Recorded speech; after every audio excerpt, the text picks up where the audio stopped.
Hollywood stands liberty and justice for all. Excellent. Well, our first order of business is a celebration. We are going to recognize two very, very special young men for our Create Award. One is here in person with his proud family and support team. And one is, do we have Avery on the, okay. So I would like to recognize Rory Linehan and Avery Spath for our Create Award this year. And I want to say a few words about each of them. Avery, we're going to go ahead and start with you. Thank you so much for representing the values of Lake George School District. So what we know is that you show up every day and you try really hard to help other people have a happy day and to make others feel welcome and appreciated. And thank you, because that brings our culture of our school to a positive level. Rory, you are recognized as a leader and a role model and being very selfless. Both of you young men have raised money for the Buzz Off for Bison. And then both of these gentlemen went above and beyond and buzzed their own hair off, as we can see. So let's go ahead and get a round of applause.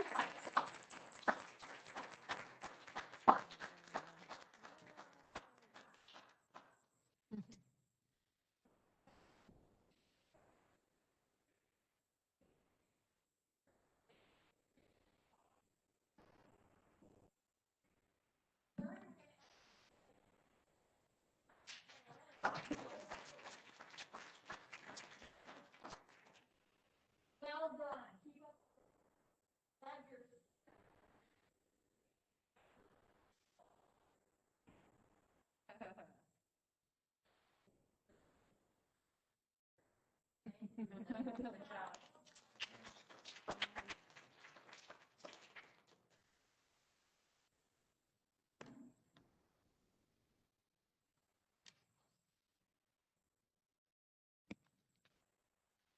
All right.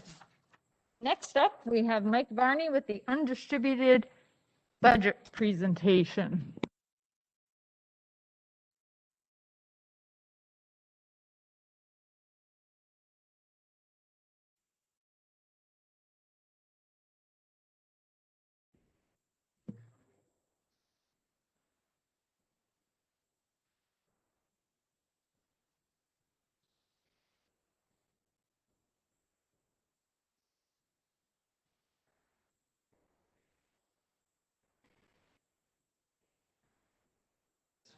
Thank you all for coming and supporting Rory.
So welcome to tonight's presentation. This is the third and final budget presentation, and I'll also propose a total budget, and then we'll revisit that at the budget hearing next month. Tonight we're focusing on what's called the undistributed portion of the budget, which is essentially employee benefits and transfers that we make to other funds from the general fund, and also what our revenues are going to be. No, I think it went. Yeah. So you're probably getting used to the slide. It's a very important slide. I promise I won't show it to you again, but it's worth going through again. You know, whenever we're budgeting, we're focusing on those three key goals on the right, and making sure that we try and accomplish all those things, but never losing focus on what our mission is, which you see in the globe.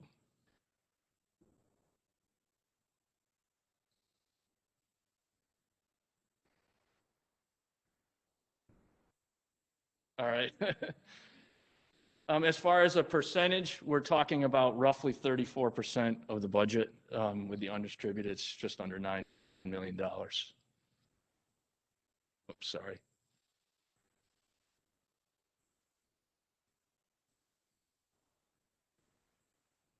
Okay, so with employee benefits, basically we were able to keep those flat at around $7.1 million. There's really, you know, normally that would be, you know, a pretty healthy hit to the budget, usually a couple $100,000.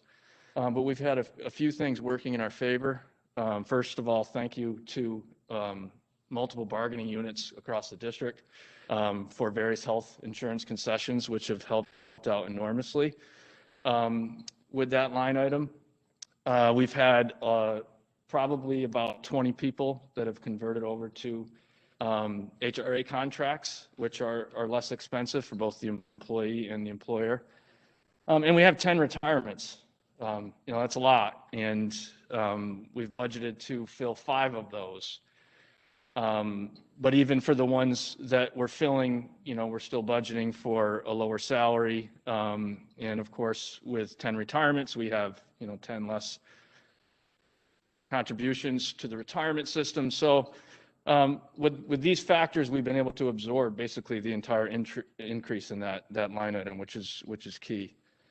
And when we talk about employee benefits, we're talking about ERS and TRS retirement.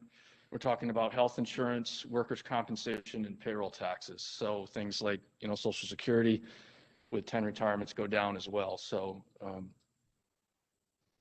with interfund transfers, $50,000 of that 1.035 is what we transfer to other funds. It's usually $30,000 to the food service fund to help supplement that fund, and we transfer $20,000 typically to the special aid fund. The remainder of about $985,000 is our legal obligations for debt service. So that brings us to almost 8.2 million and a slight decrease from last year, about $10,000 less than last year for our undistributed budget. For revenues, you know, things very quickly have kind of come into focus the last week or so for our estimated revenues. As I previously talked about, you know, our maximum tax cap is 1.2%. And I think it would be in the district's best interest to go out at 1.2%. If you look at projections going forward for the next few years, if the tax base growth factor in Lake George stays at the rate that it's at, we're looking at less than that for the next 3 years for a maximum tax levy. We potentially could be less than 1% in the next few years. So if we don't go out at the maximum level, then we're actually putting more pressure on ourselves in future years because it limits the amount that we can go out as far as the tax levy to the taxpayers. Charges for services and other revenues, I dropped those a little bit, basically just being a little bit more conservative. Our interest rates are really, really low. That's primarily what the $8,000 drop is in other revenues. And the $2,000 drop is for admissions to sporting events, just being a little bit more conservative. It's better to be too low than too high when we're talking revenues. State aid, you know, a dramatic turnaround for state aid, to say the least. At least we can budget a solid number. In total, compared to what we budgeted last year, we're up about 12.8%. That's to what we budgeted. Our actual foundation aid increase is 3%. We get the minimum increase. But you got to remember, in that beginning state aid number, there was a pandemic adjustment. So there was an over $200,000 decrease that was taken out of that. We'll still get that money back, but we don't have it yet, so it's not in there. That's through the CARES Act. But I'll talk about that on another slide. But that's not really state aid, so that's why it's not included in there. So with the 3% increase in the other expense-based aids that we thought the governor was going to try and consolidate, that did not happen. So those are running as normal. So, what we pay for services like BOCES and transportation, whatever our aid percentage is, we're going to get back on what we spent. So that's really good news for Lake George, because we take advantage of those services quite a bit. And the last one there, appropriated fund balance, that's a lot less than last year, which is good. It's not sustainable to use close to $1.3 million in fund balance or budget for that for a period of years. We'd run out pretty quick.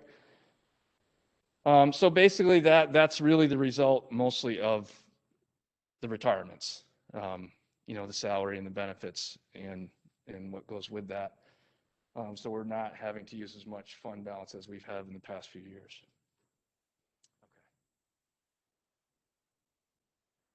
So for the total budget, the three pieces, we're looking at a 0% budget to budget increase. 23.9 million last year, 23.9 million this year.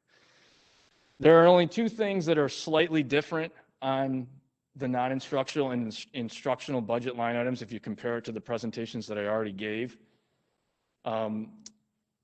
There were some music supplies, about $5,000 worth of music chairs that we're getting that was added into the non-instructional line item, and $5,000 of other music supplies, not chairs, more instructional type supplies, which are in the instructional line item. And we were also a little high with our BOCES occupational education programs. We took a little bit out of there.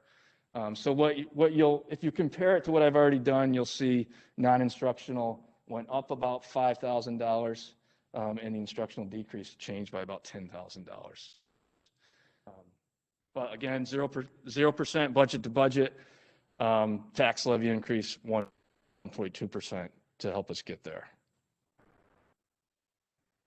And the biggest news is the additional federal funding.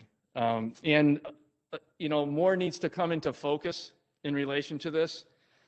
So what I put up here are the three different funds. You'll see these referred to, gets confusing in a lot of different ways. Sometimes they're referred to as ESSER, ESSER 2, and ARP ESSER.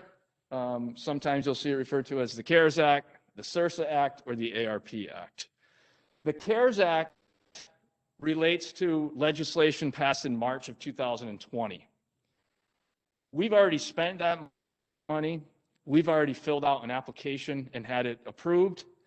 We're submitting paperwork basically to get that money back. That's the $202,949. So that was for things like, the PPE that we had to buy, some additional software for remote learning, the summer programs that we did last year, the professionals that came in and planned for reopening. There's a long list of things that we could apply to get the money back for, which we've done. We've had that approved. Now we need to submit and actually get a check. It's going to work similar with the other two, which is why it's not part of the general fund budget that voters are voting on. Part of the state budget stipulated that this had to be put into the special aid fund, and the state is going to come up with applications. So we're going to have some district-wide discussions. I mean, we've got some big bucks here. The SRSA Act, almost $606,000. The American Rescue Plan Act, almost $1.2 million. Keep in mind, these are one-shot expenditures, and we should focus on one-shot uses for this money. I mean, it's not going to come back. One recent NISPA article that I was reading was saying, you want to prioritize, and they mentioned things like, getting your air filtration system done in your schools, things like that. But they have a bulleted list of things that we can use this money for. They have percentages that have to be withheld and used for specific things like programs for learning loss, whether over the summer or after school. That stuff has not been sent out and finalized yet. And they don't even have the applications for us to fill those out yet. But I believe what's going to happen, we'll have to decide as a district how we want to spend this money. We'll have to apply for it. And then we'll have to put on our website, I believe, by July 1, at least that's what I've read so far, to tell our public as to what we're going to do with these grants. But the key is these are grants in the special aid fund. It's not part of what people are voting on. And we haven't even applied for this yet. And just a reminder, we'll have our budget hearing on May 4th in the high school auditorium. And then on May 18th, the annual meeting and the budget vote in the gymnasium. Does anybody have any questions?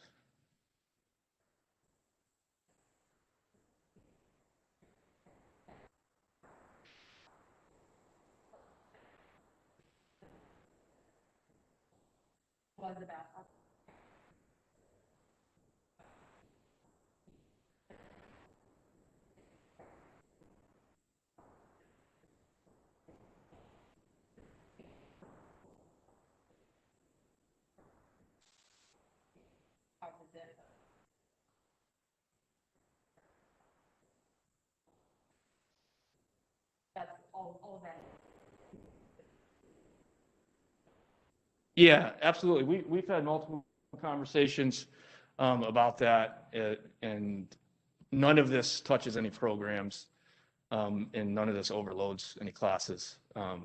So I think we're safe as far as that goes. Yeah, absolutely. I'm sorry. That's just the first year. I think we're going to have another round. Some have already submitted their letters, but they have till May 1st, so we'll have more.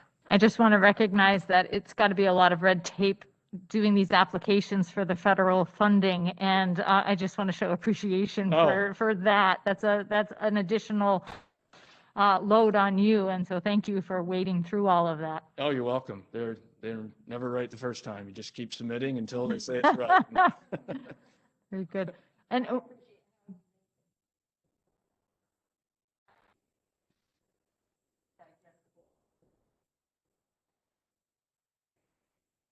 Thank you.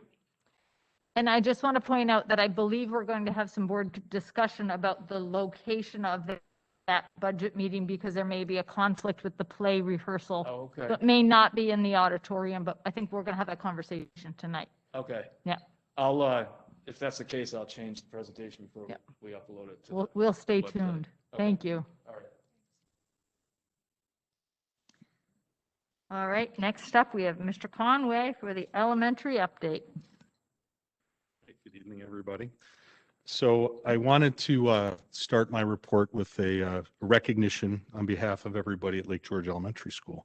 As you know, Bob Ross passed away on March 11th. He was a principal of Lake George Elementary School from 1977 to 1997. And he was a principal when Lake George Elementary School was recognized as a school of excellence in 85-86 and as a blue ribbon school in 91-92. And he was definitely an educational innovator, was a proponent of the cluster system, our 3 schools within our large school, was a proponent of multi-age instruction, continuous progress, non-graded instruction, and certainly shared decision-making.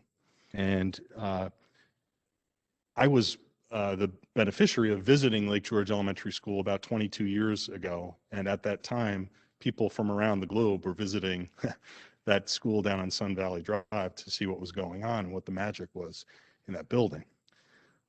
So I think that while Bob is gone, his legacy will definitely live on with our belief in shared decision-making, at the building level for sure, and a belief that he would always share that schools are here to serve the students and the community of Lake George. So I thought it was important to recognize him, and we've done that in the building and had some good discussions and memories shared. So next, the buzz it off for Bizon. Really proud of the two young men who are here and other students who participated, and certainly our staff. And I just want to give you an update on Mr. Bizon. And again, thank you for participating and supporting him. God bless you. But I talked to Jeff today, and he's doing well. He's finished round 4 of chemo, and number 5 starts on Monday, and his cancer is in remission. And things are looking really, really positive. So, there's a lot of power and positive thought and prayer. So really excited about that. Randy's run a Murphy's Mile, one of those events that we are somehow managing to make happen. And it's a tradition that we're really proud of, recognizing Ed Murphy and Randy Madison, 2 former teachers in the district at the elementary school. I'm not able to be there. My son is graduating from college somehow remarkably in 4 years of time, and playing a varsity sport for 4 years. Yeah. So while I won't be able to be there, I'm sure that Mr. Kokoza will make sure things are running smoothly, along with our Teachers Association, who does a great job running that event and following the distancing guidelines and everything that we have to follow to pull something off like that. But looking forward to providing that for our students and staff and the community, a great community event. I do want to mention also that we're down to only 11 full-time virtual students in grades K through 6. Pretty remarkable. And I think that's a credit to all the work that our staff has done, providing a safe environment despite the different challenges. Definitely a team effort, and we talked a little bit about that in our last meeting. When I think about our drivers and our custodial staff and the kitchen, our teachers and support staff, our nurses, with 2 months to go in the school year, our goal is that we're going to be in person from the start to the finish of the school year, and we know that's where our students are learning best, and that's where we want to be as we look to the future, that makes the most sense for our students, and they thrive when they are in school. I did want to mention the New York State tests are coming up. New York State, actually something good that came out of this pandemic, they eliminated field test questions on tests. What a concept, right? That we're only going to assess those things that they're going to measure. So that was a good thing. So they shortened the tests, and we have to administer the first book, which we will send out and score. And our kids are very well prepared, grades 3 through 8, for those assessments. And then what we're able to do with the book 2 is we're not sending that out to be scored, but we'll have our kids complete the second booklets, and we'll score those in-house, use it as a teaching tool. Again, a novel thing that we're able to do, actually use it and have them see how they answer the questions and use it as an opportunity to learn from that assessment. So that's coming up soon, actually you guys are starting next week, and we're the week after. We have 2 weeks in between our math assessments and ELA. So Leader in Me Lighthouse recertification process. So 2 years ago, we were recognized as a lighthouse school for our leadership program. And we had some things really cooking and moving, and then bam, it's March of last year that put the brakes on some of what we were able to do with our students. And then you fast forward to this year, our 2 years is up, and we have to go through the recertification process, which is a good thing because it allows us to regroup, to refocus, and make sure that our goals, which I think are going to be in line with some of the things that we're talking about at the Spark Committee, for those of you who are on that committee.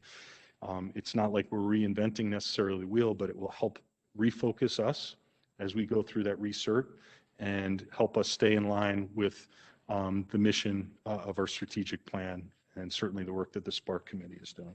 And then finally, I wanted to let you know, I don't think that I did, our Jumpstart program is going to be run this summer, and we'll do that the first 3 weeks of August. Usually we do it in July. This year we said, no way, everybody go home, get out of here in July. We don't want to see anybody.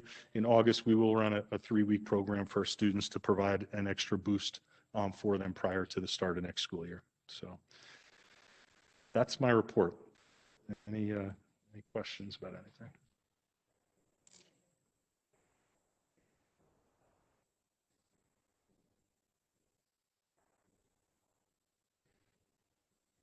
Nice.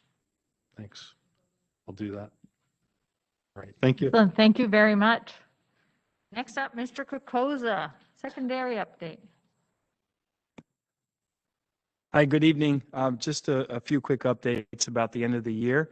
So last week and additionally this week, New York State issued 3 guidance documents.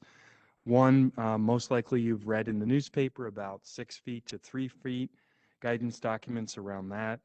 Another additional guidance document, which you may have read regarding end of the year ceremonies and graduation. And then finally, on Friday of last week, about the end of the year and the implications for Regents exams and counting towards the 180-day count. So there's a lot of things that were just issued in the past week that the school is actively looking at and considering.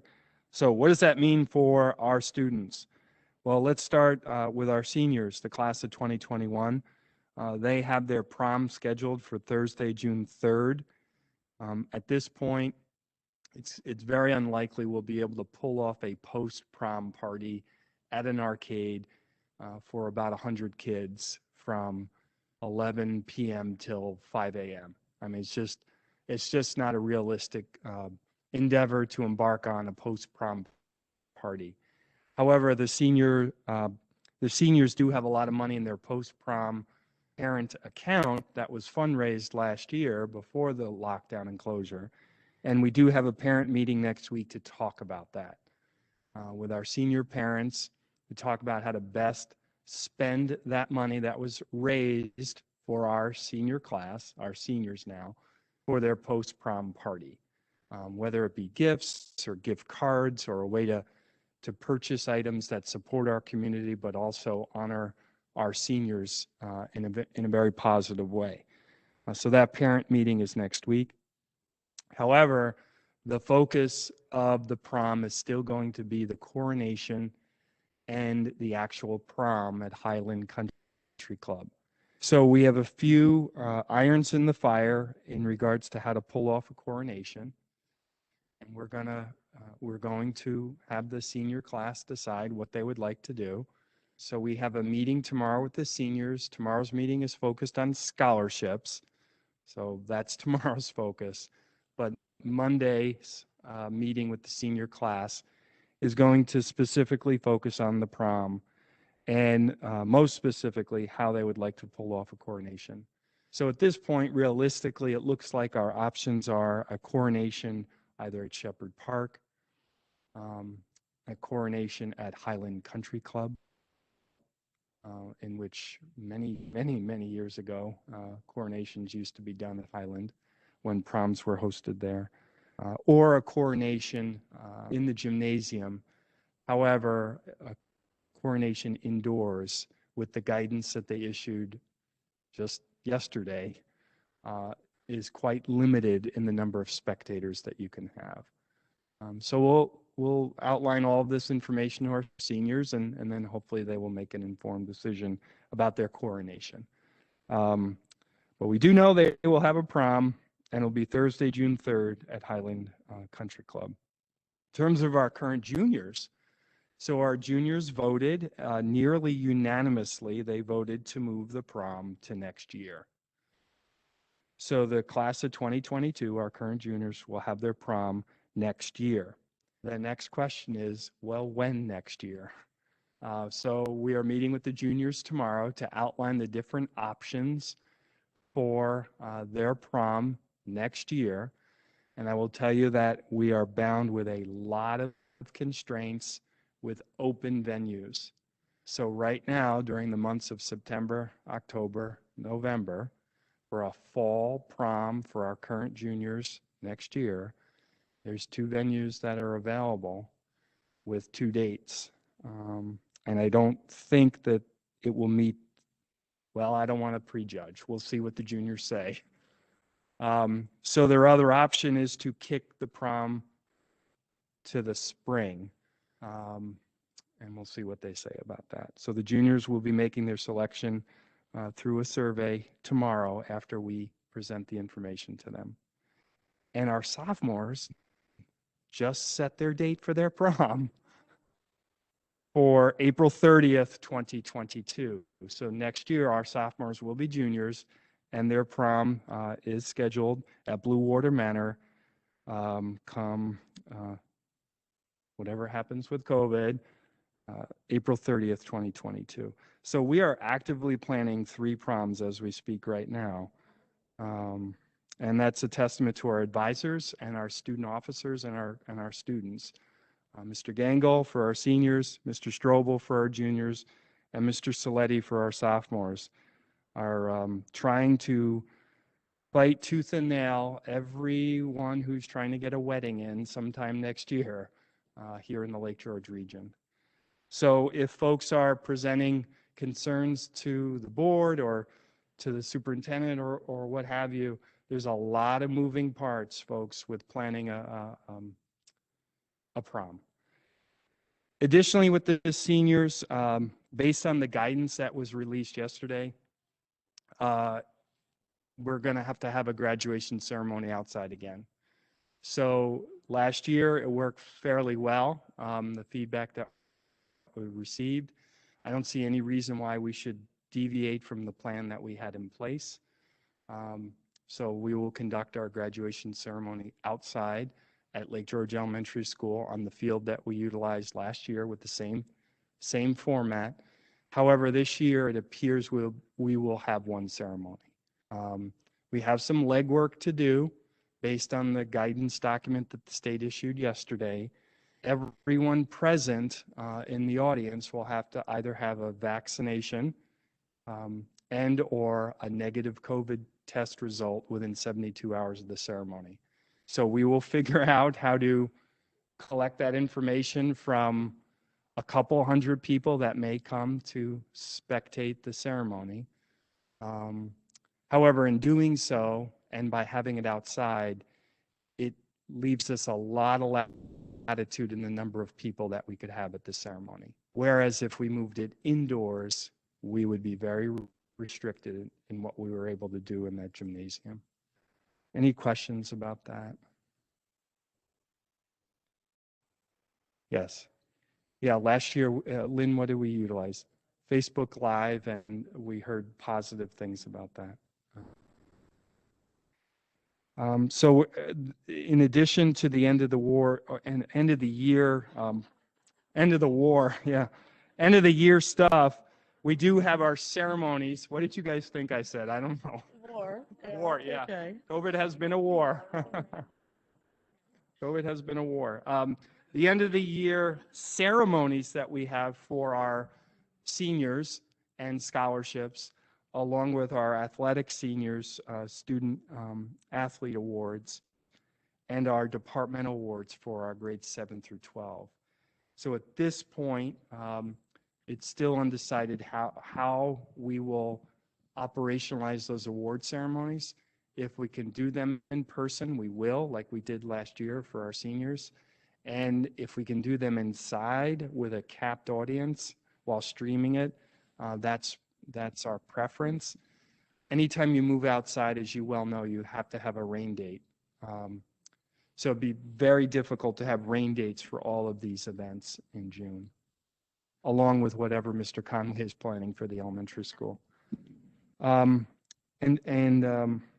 Finally, what I just want to mention is Fall 2 sports is wrapping up in these next 3 weeks. So the fall season was moved to March and April. It's wrapping up these next 3 weeks. And our spring season will start in full force in May. It is no small feat what our Buildings and Grounds Department has accomplished in getting our fields ready for our Fall 2 sports, in addition to our spring sports, along with our coaches. And as we have said last meeting, Kyle Manny, our athletic director, just the coordination from nuts to bolts to everything. I'm not sure if you're aware, but anytime our teams travel, we have to send chaperones to check people in for spectator COVID restrictions, along with when we're home, we have to have extra staff on hand to screen folks who are spectating. So there's a lot of coordination that needs to occur. So We're excited that the spring season will actually extend into June, in addition to everything I just mentioned to you. So there'll be a lot of coordination and a lot of stress on our departments, but we know we can do it.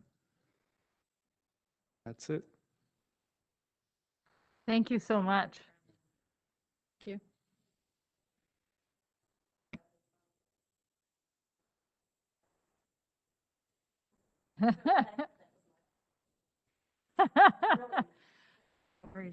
Next up, Ms. Rutnick with the superintendent report.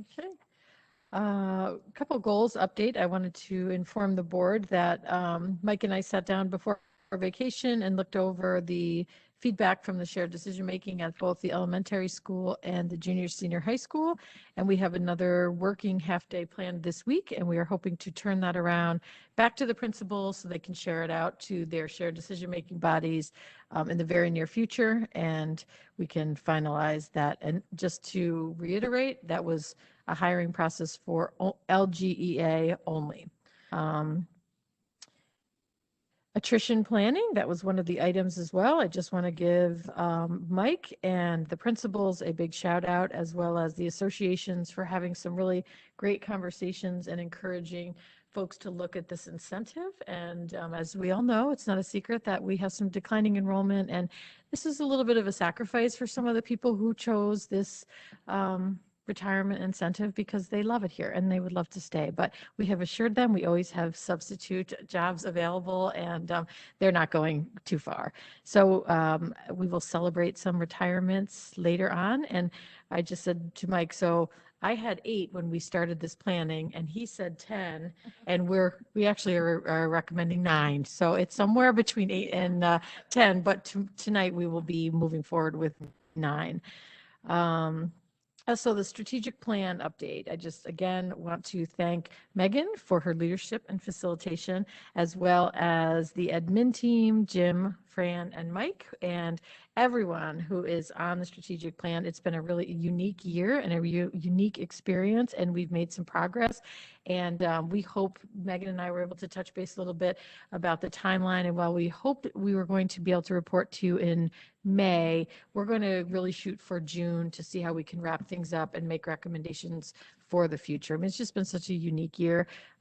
So we're making progress, and it's been exciting and challenging all at the same time, because we're really featuring a future that has really changed from where we started this process. So I appreciate everyone's time and insight and collaboration. On the other, the code of conduct. So the Marianne, the policy czar. We have really just dug deep, and Marianne, you've done an amazing job of keeping us on task and moving forward. And part of that process was looking at our code of conduct, which we recognized we are missing a piece around adults. We would say just some parameters of expectations around adults' code of conduct. And so we're going to revisit that. And Mike asked the safety committee if he could have some volunteers to actually put that under the safety committee and have an ad hoc committee. So he asked some folks if they would like to volunteer, and I think he got a whopping 2 people to step forward. And so we have talked a little bit, and we're going to make sure that we work with Tara Sullivan and get that out on the website and ask if we can get some volunteers from a larger catchment area. But it will be kind of under the guise of in the leadership of Mike with the safety committee. We also are going to work with Mr. Krakosa and ask how he suggests getting some student voice on that as well, to just talk a little bit about reviewing our code of conduct. And we'll probably be setting a very specific goal, and so people understand what our goal is and where we want to go, and probably work through the summer and try to move forward with that. And then, as Fran mentioned, we also have moved from 12 feet to 6 feet. I think you mentioned that, Fran, or you might have gone from the 6 feet to 3 feet. But we've made some gains in the area of music and band and chorus, and we've moved from that 12 feet distance to 6 feet. And our doctor, district doctor, agreed with that and said, as long as we are doing the precautions, using the precautions of our mask and our social distancing, and that we should be fine. So that has happened. We also got some guidance from New York State that we can move from 6 to 3 feet. And a lot of people who don't have children in school every day are jumping for joy. We have students here every day, so we're going to be talking a little bit more about what we're going to do, if we're going to make changes this year or if we're going to wait and then make those changes, because as you can see, things are changing quickly. So we may end up just waiting and pulling everybody together over the summer, but again, we'll be talking as an admin group and decide how we want to move forward, or if there are immediate changes that we need to happen, then we'll pull people together. Megan and I had a nice conversation today that we really need to get back out there with some type of survey to get some feedback from our families and from our students and from our teachers about, reflecting about this year, about the things that have really worked and the things that we might want to change, and then bring that to the bigger group this summer when we plan for the future. Oh, geez. And now we're going to have a moment of congratulations and a little bit of embarrassment, because the Iroquois Reading Organization contacted me recently with around 15 videos of accolades for Mr. Conway, and we're going to show you one of them. And I am so excited to say that they they couldn't be here in person, but they wanted to bring congratulations and recognition along with myself and the board and everyone here, congratulating Mr. Conway on receiving the New York State Reading Association Friend of Reading Award. So, Mr. Conway, congratulations, and here's a little surprise. I'm going to apologize for everyone at home. You're only going to be able to hear the video and not be able to see it.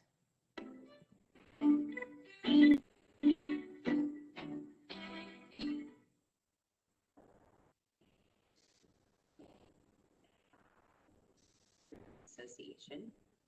Been invited to say a few words of gratitude on behalf of NYSRA, and congratulating Mr. James Conway on his 2020 NYSRA Friend of Reading.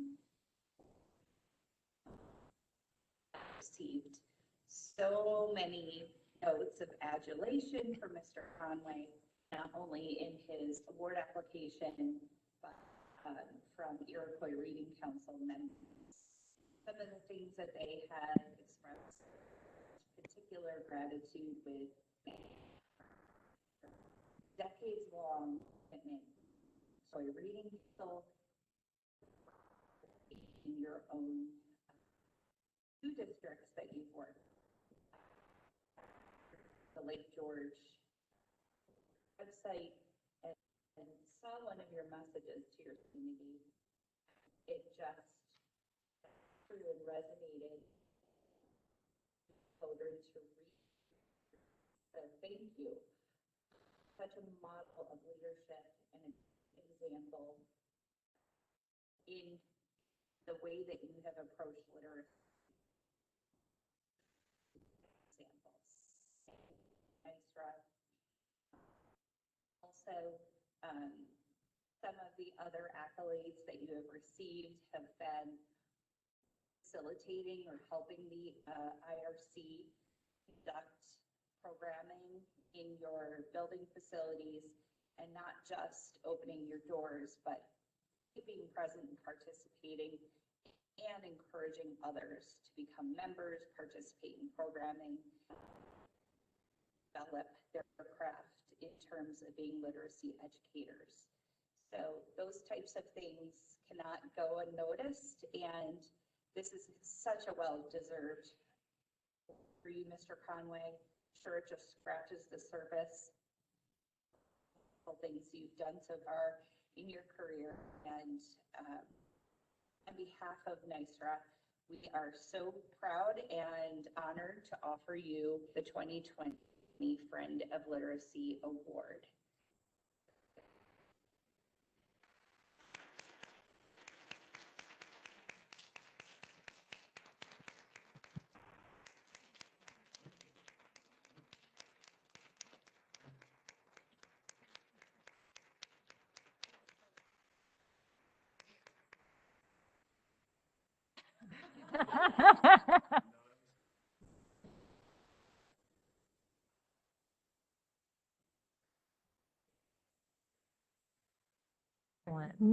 Excellent. Yes. Congratulations, Jim. And any other comments, Lynn? No, I just wanted to say congratulations to Jim. I know that this is an area that is near and dear to him, and I want to make sure that we show those videos and maybe have a special time with a cake and celebrate this with the people that have worked with you. So big accomplishment. Really, they're just the most sincere videos that people sent. So we'll make sure that we congratulate. So congratulations to LGES. Everything you want to say anything?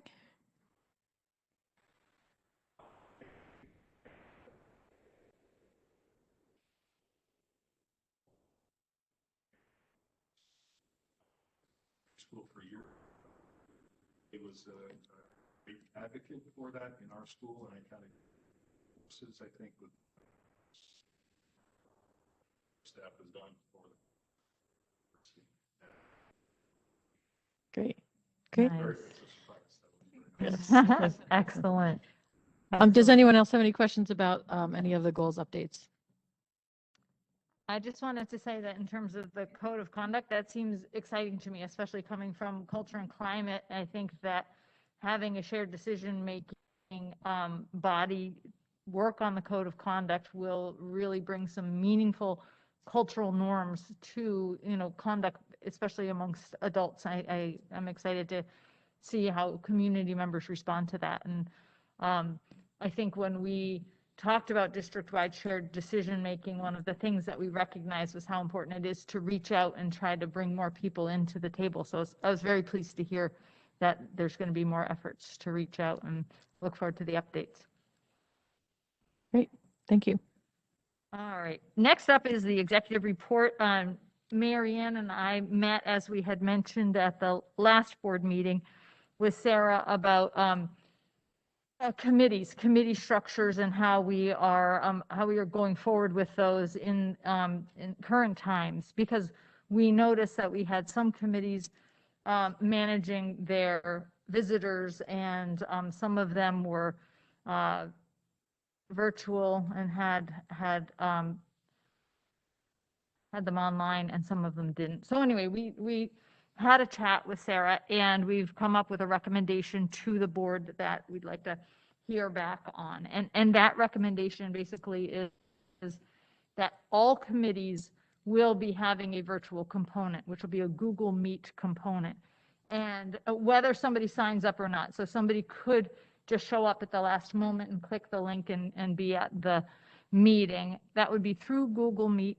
And then it would also require somebody to be assigned who is on the committee to be the tech person, to make sure that that we're bringing that forward, so that the chair doesn't have all of that responsibility.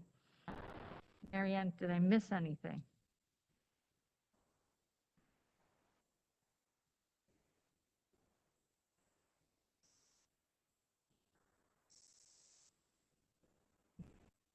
The meet.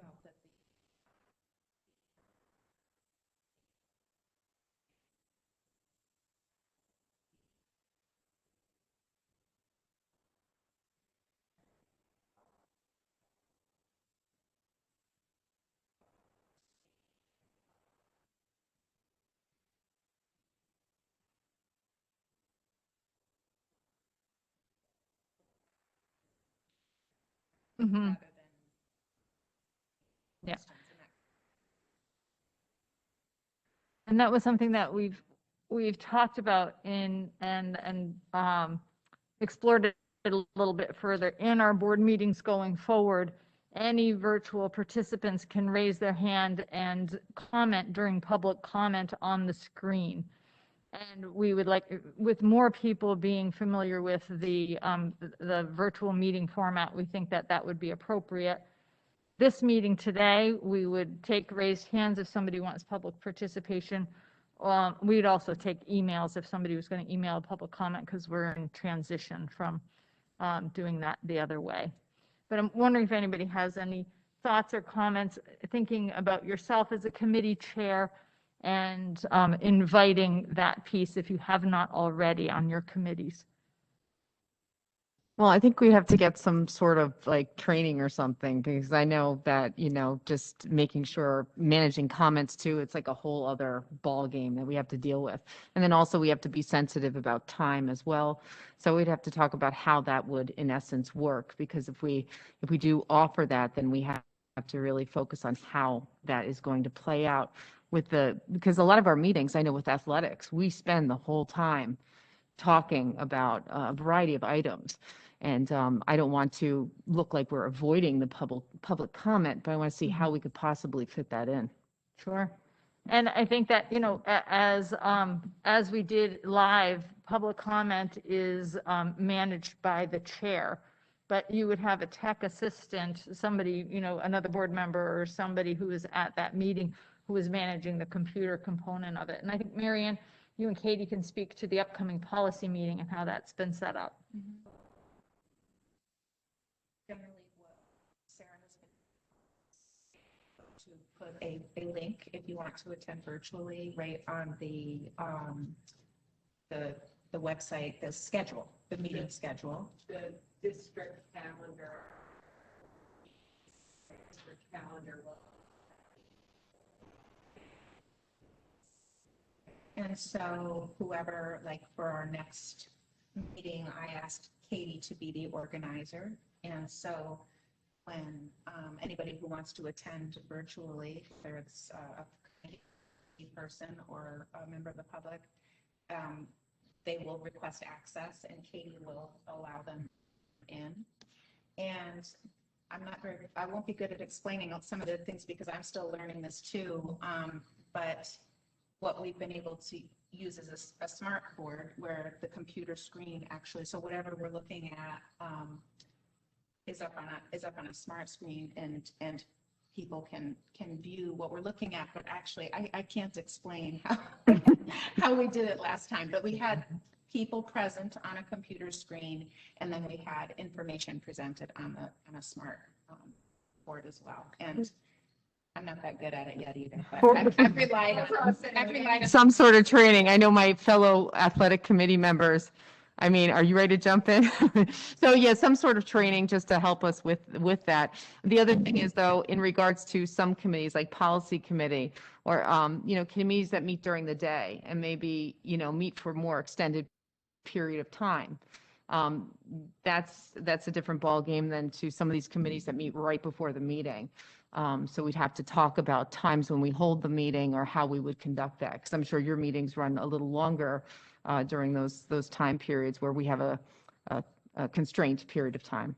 Well, I was just going to say, I think what the extra piece for us has been on the front end of it and just making sure that we're there in time to be able to get any assistance that we need to get things set up so that we can start the meeting on time.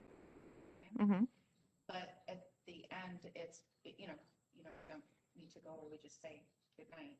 Yeah. I try to, reserve time for public comment Mhm. at the end and just sign off as if we do on any other Okay. meeting. So that piece of it doesn't take extra time, but Okay. for me, again, still Yeah. like relying on other people's expertise and trying to learn myself, creating a little bit of space on the front end is where the extra time comes in. And the policy committee and the curriculum committee both last year discovered that they were bumping up against, it was too tight. The policy committee meets before the PTSO meetings, so we do have a cutoff. And we this year been meeting 15 minutes earlier to give us a little bit of cushion so we weren't running out of time. And the curriculum committee chose to do the same thing as well this year, so we would have time that presenters didn't feel rushed, and if there was public comment or questions at the end. So we made our meetings 15 minutes longer Okay. in terms of being able to make sure that we had that cushion for Yeah. the public comment Yeah. or presentation. We definitely would have to make some adjustments. Yeah, I definitely would advocate for more training on, if I'm going to be the tech person, Yeah, Rosemary, you're that would make me very nervous. it. So, and I'm pretty good with computers, but I still would be nervous with the whole online and then projecting the presentation and all of that. So When I said yes, I knew Megan, Jim, and Fran were going to be there to help me my first time. but, I am a little nervous about that. Just Yeah. Yeah. Especially something like athletics, some meetings are smooth, some meetings there's like a lot of like If you can't y- get- passion about what we're talking about. And so And it's, it'll be we'll have to, It'll be very stressful if you can't get the technology going and then you have people yeah. wanting to talk. And you guys can speak to, our meetings are full. Right. We go the whole So, time, so, I yeah. don't know All right. about that. Well, further discussion. I mean, I like the idea, but we just have to figure out, how we The, make it Figure work. out how to The do other it. piece that we discussed was the raising of the hand and calling on somebody on the video versus having them populate the chat, just because sometimes, having to own your comments in more of a face-to-face, even if you're on the computer screen, can move things along if there is a public comment. And I think you find that more in athletics. And I think you had that format in one of your meetings. Mhm. Meeting. Yeah. We did have that form, but there were people there helping us. Right, right. So on a regular basis, I don't know how that would work out. Yes, professional development. And I see Megan sitting up straight, nodding her head. I think we've got this, right? Yes.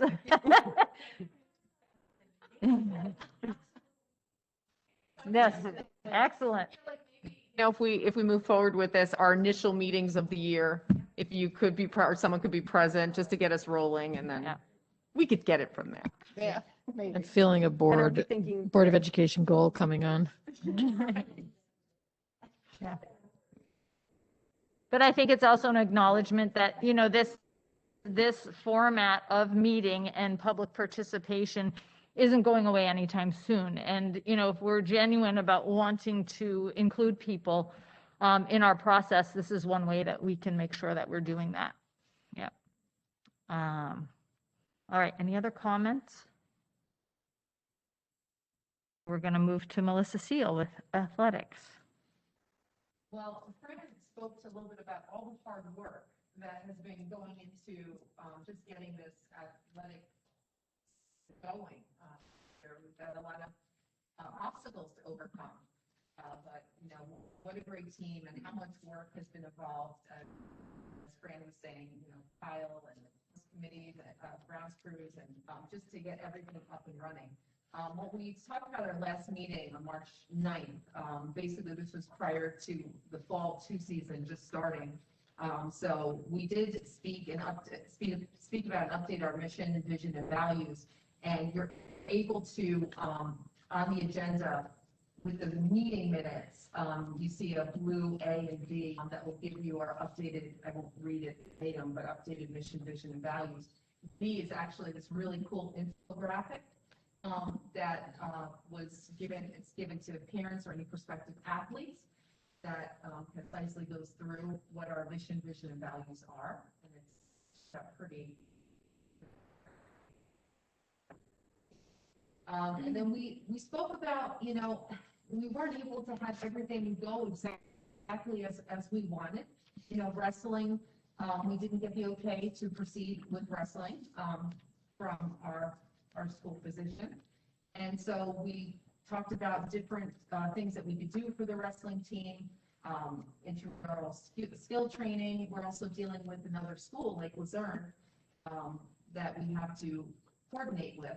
So it's been difficult, but there has been a lot of work being done to meet the needs of those wrestlers and to answer any concerns that the families had or the students have in regards to wrestling. And we wanted to make sure all their needs and concerns were addressed. So we did discuss that at the meeting. And then we also went through the fall season protocols, how that was going to roll out.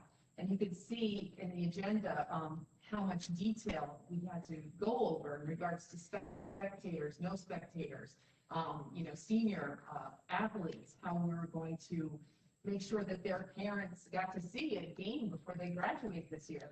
We thought about every single detail, and everything was covered. And as Fran said, we're about to start our spring season, and we're moving forward, and we're getting this done, for the students to give them as much normalcy as possible. And they really, they love their sports. They wanted to compete, and I think this team did a great job making sure that those needs were met to proceed as best we could during the fall. Just want to everyone involved. Great effort. this year, 2020 and 2020. So that's it, and we don't have any further meetings planned this year, unless anything comes up, I hope not. Any questions at all, guys? Nice job. Thank you very much. Thanks for your time and attention with all of that in that committee and the work on the ground. All right, Lynn King, Audit and Finance. Okay, the Audit and Finance Committee met on March 24th. As usual, we reviewed the previous month's treasurer's reports, and everything was reconciled and accurate. Mr. Varney this evening gave us a very detailed and excellent presentation on undistributed budget and anticipated revenues. I won't reiterate all of that because it's a ton of information, and he did a wonderful job. I just would like to remind everyone the BOCES budget information is on their website, and I think you sent us stuff anyway on the BOCES budget. Anyway, it is on April 27th, and this board will be meeting virtually to do that vote on April 27th at 7:30 in the morning. So that is my, and we will also be approving the proposed 2021 budget this evening. So any questions? Thank you very much. Lynn, you're still up with the Board Development Committee report.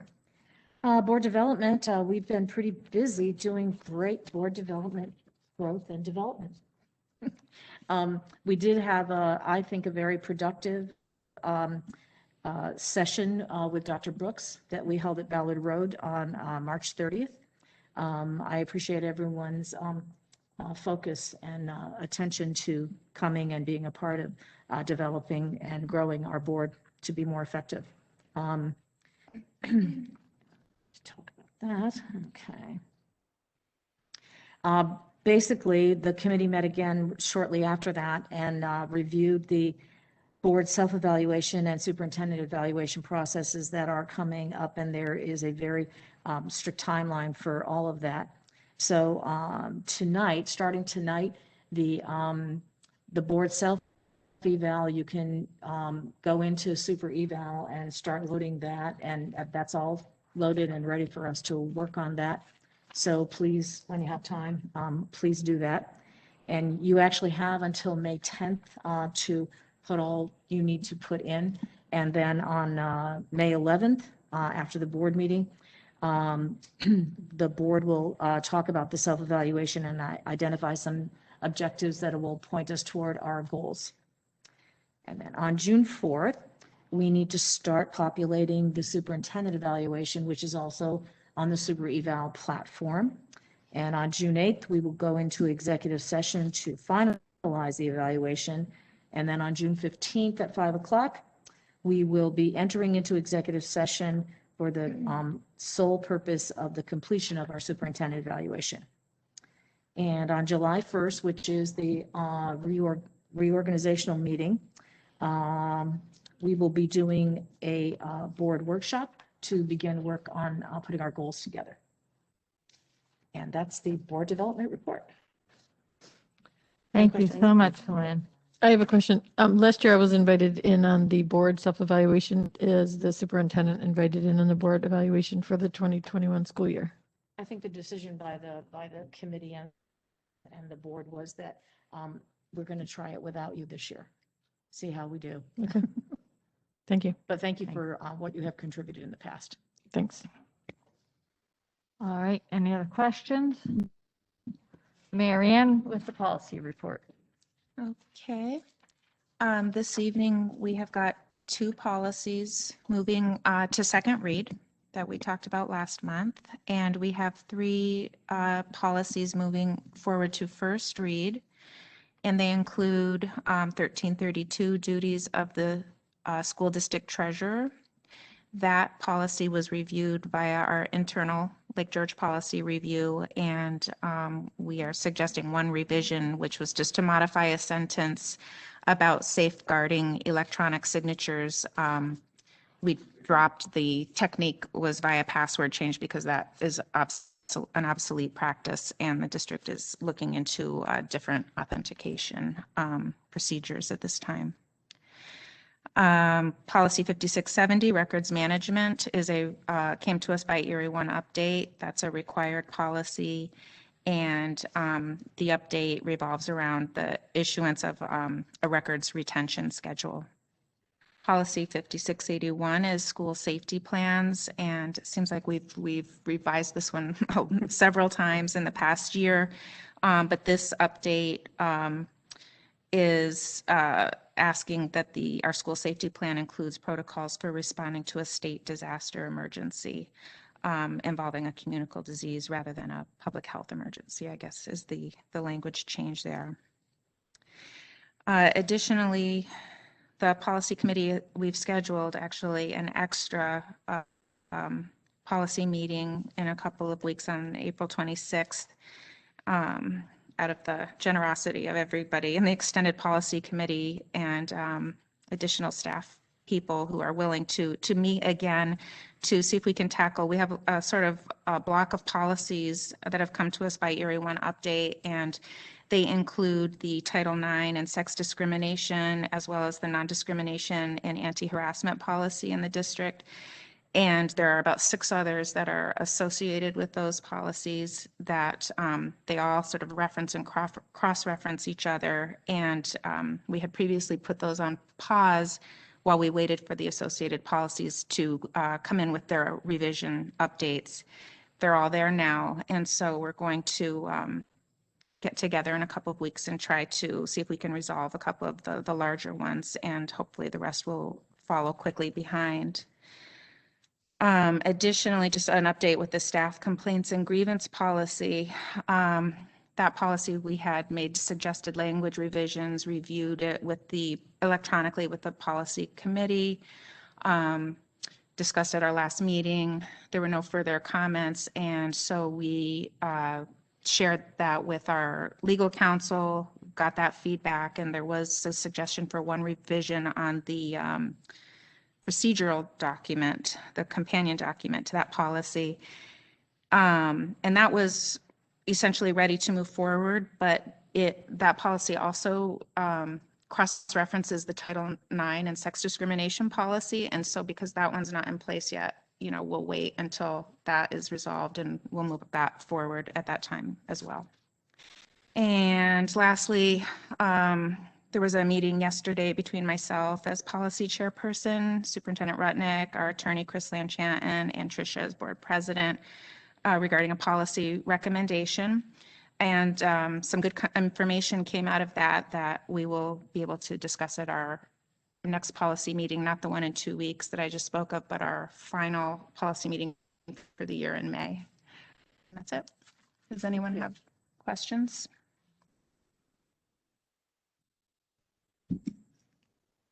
Thanks, Marianne. All right, so we're up to our public comment timeframe, and we're accepting public comments on the screen for anyone attending virtually, and if anyone has emailed anything. And Sarah, did we get any emails?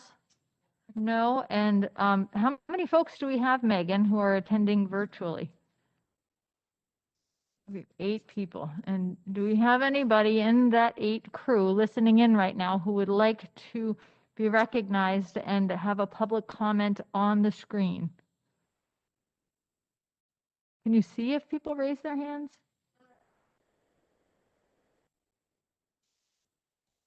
Okay. Okay.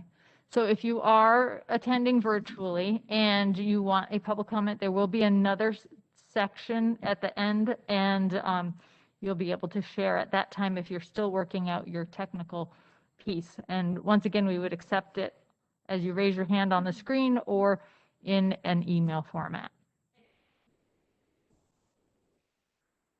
To raise your hand, Uh-huh. you need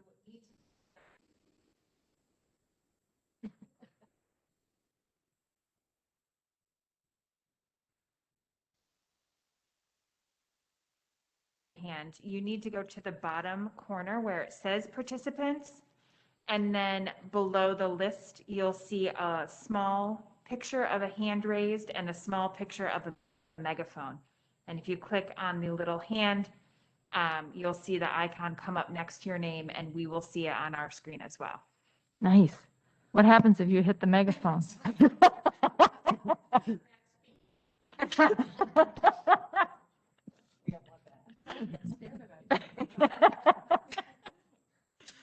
Okay, moving on to school business. We have a consent agenda. Okay. As recommended by the superintendent, be it resolved that the Board of Education of the Lake George Central School District hereby approves the school business consent agenda items A through K. All in favor? Aye. Any opposed? Motion carried. We had Lynn and Mary Ann.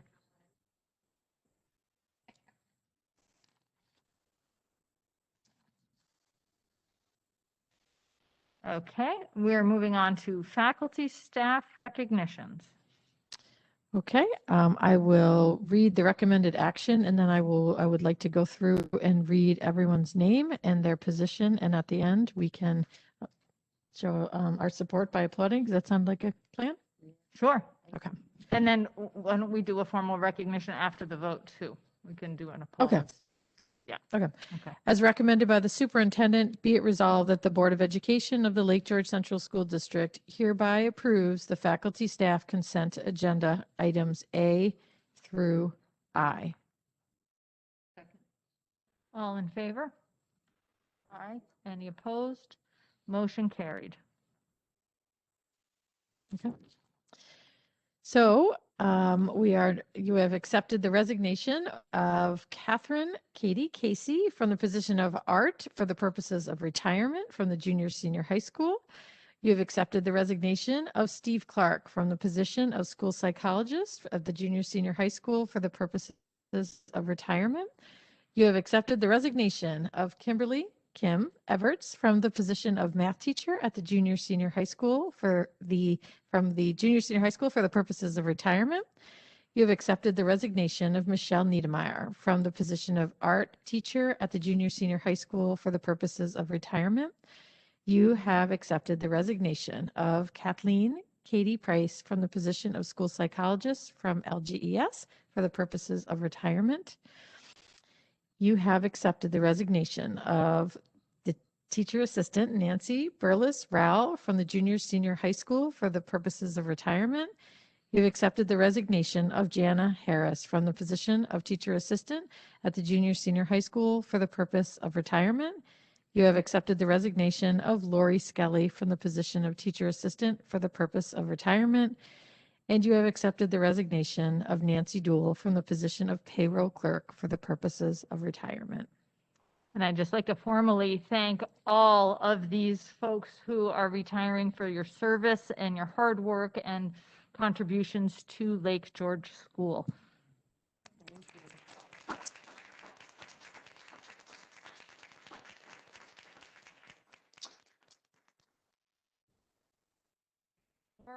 Recommendations, tenure recommendations coming up. And if it's okay, I will do the same. Yep. As recommended by the superintendent, be it resolved that the Board of Education of the Lake George Central School District hereby approves the following faculty staff recommendations for tenure and effective dates in their respective tenure area.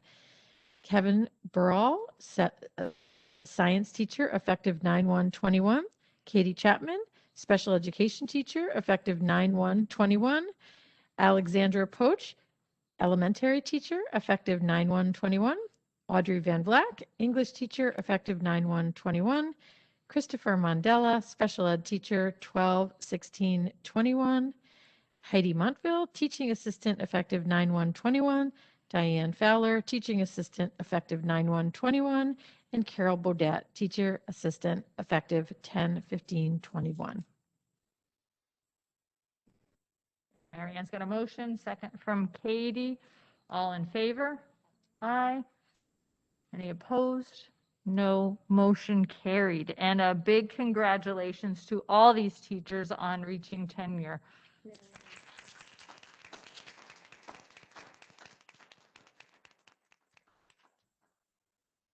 Next up, we have faculty staff appointments consent agenda.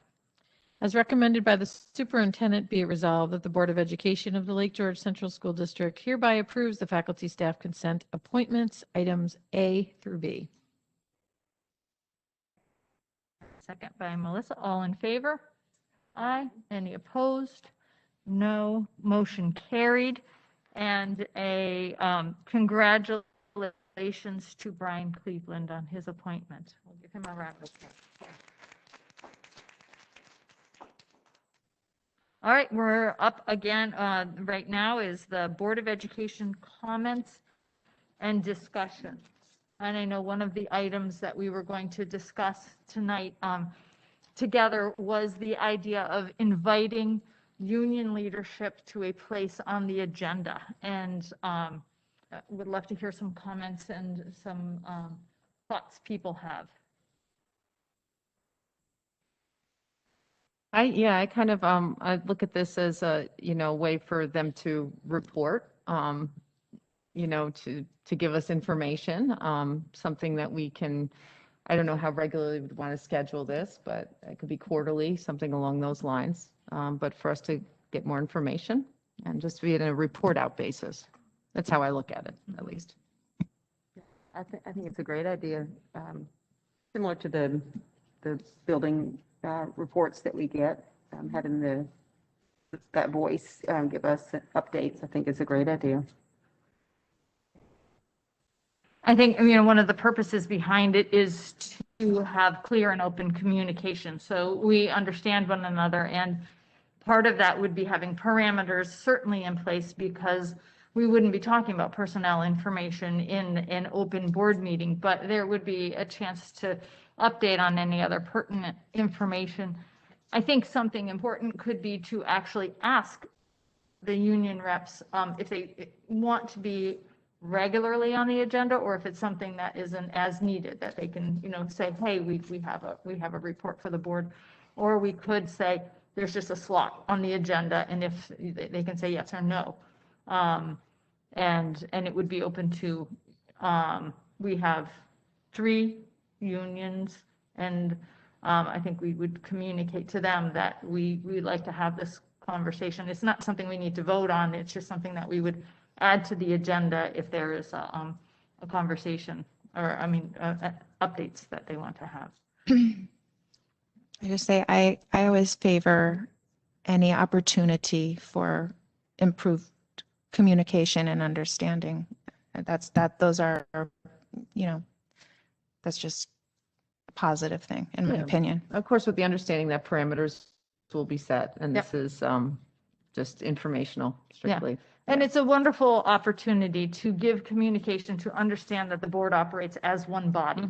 And, and it takes away any kind of perception of impropriety if somebody wants to come and talk to an individual board member.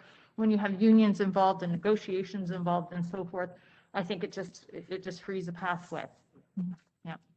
A lot of school districts actually invite, we don't have student representatives on our board, so, they usually give an update. Some school districts actually invite student reps from student council to come, the PTSO president, the booster club, if we're going to be inclusive and have that open communication, I think it would be great to ask look around and see what other folks do too. I completely support it, and I would support opening lines of communication to the groups that the Alumni Association, I just think it's a good idea. Bring them to the table. Yeah, they are good ideas. And perhaps, Lynn, at our next meeting, you can, or in a Thursday themes, you can list some of these organizations that are at I can the, ask, I'll work with the team and see, and then we can look at those in a more comprehensive fashion. Yeah, I like and that reach idea. out. I like it too.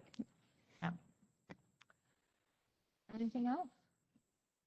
I brought up earlier about just about the executive report. I just want to make sure that, as a board, we're acting as an entire entity, that, not one person is, we're all equal, basically. Our voice is all equal, and we're all speaking from the same page. And the idea of an executive report, even though, it's not being used inappropriately, I've had a discussion with Mary Ann and everything, but I just want to make it more of a board discussion on executive report, because I think that kind of denotes that, that you have stuff that you're sharing when we should all know at that time of what's going on. So it's just something I discussed early with Mary Ann, and I thought I'd bring it up in discussion Right. moving forward. And I think it was very appropriate where it was and how it was labeled on this agenda, because it was discussed at the last board meeting that it was a task for Mary Ann and I to research this about the committee, and it was a report out on that the board tasked us with. So we had that conversation in the board discussion, and then it was very much like any other committee. It's just, we're not a committee, we're just the executive team that did that task. So that's where I found it appropriate. And certainly it's not a standing agenda item. It's something that is, as needed piece. Up since I Yep. had No, emailed appreciate it. issues, so I just Yep. wanted to clarify. I think it's important too that no surprises and, that we follow a process for putting things on the agenda. And I have to say that I will apologize for that. We did have an agenda setting meeting where this was asked to be on the agenda, and that was an oversight. It wasn't something that I caught until today, that hadn't been put on the agenda. So it had been discussed in the proper session with Lynn Rutnick, and it just wasn't passed on to Sarah. And that was a miss. It was an oversight. So I think that it should have, similar to Mike's report, it should have been on the agenda sooner. So that was a step back for us, and we'll do better at getting the agenda set earlier.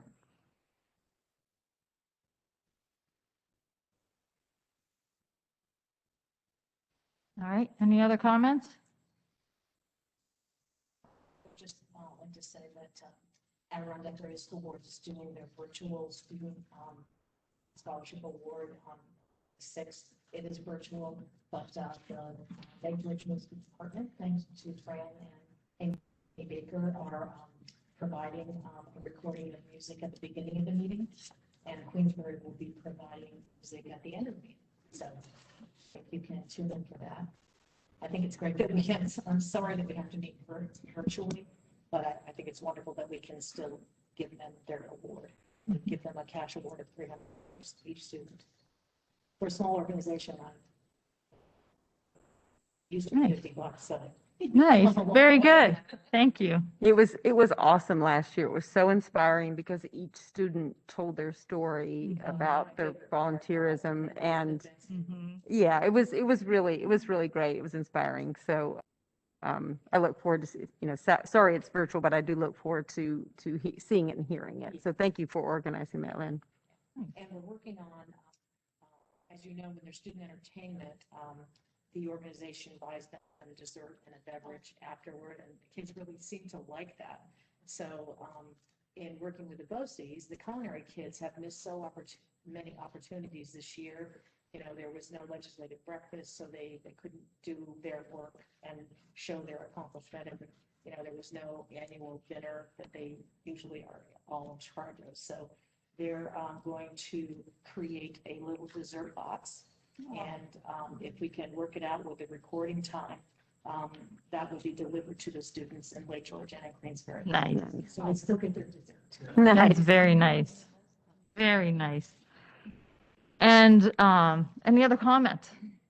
All right, well done. We've come to public comment period number 2. So let's take a look at our screen and see if we have any folks raise their hand. And you know what I'm going to do? I'm going to do a little test. So if folks in our virtual audience, do we have a brave soul who will raise their hand as a test and just say hello to us? Don't push the microphone. Hi there. Hello. Wait, who is this? This is Brandy Tennyson. Oh, Brandy, thank you so much for saying hello to us and testing out our public comment. I appreciate it. Yep, and Megan did a very good job of explaining. Nice. Excellent. All right. Marvelous.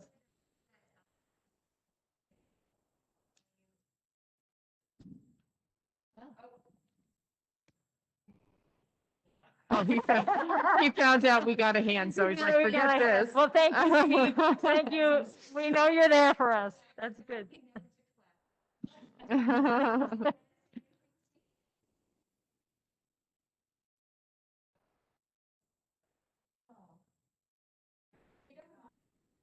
He's got it taken off. I don't think he really wanted to speak. Okay. He ran away. He ran away. Okay, very good. And no emails either, Sarah? Okay, excellent. So can we get a motion? Because we also started this meeting with students, I think we should end this meeting about students and just say kudos. We're coming to the end of the year here, and we just got back from spring break, and I can tell people are rejuvenated and excited. And as Fran spoke about athletics, and we talked about the reading, I mean, just kudos to the children right now who are giving it that last, we got this, not giving up on us and not giving up on themselves. So I just wanted to really end this on a real positive. These students have gone through so much, and I want to give them just the utmost, the credit, and the parents the credit, as well as all of our faculty and staff, that we have a couple more months left, and the warm weather is here, and it's been quite a year. So congratulations to our students who are holding strong on us. Absolutely. Thank you. Very well said. Very well said. Excellent. So a motion to adjourn. Min King, second from Janine. All in favor? Aye. Aye. Any opposed? No, motion carried. And we are adjourned. Thank you. Well done, everyone.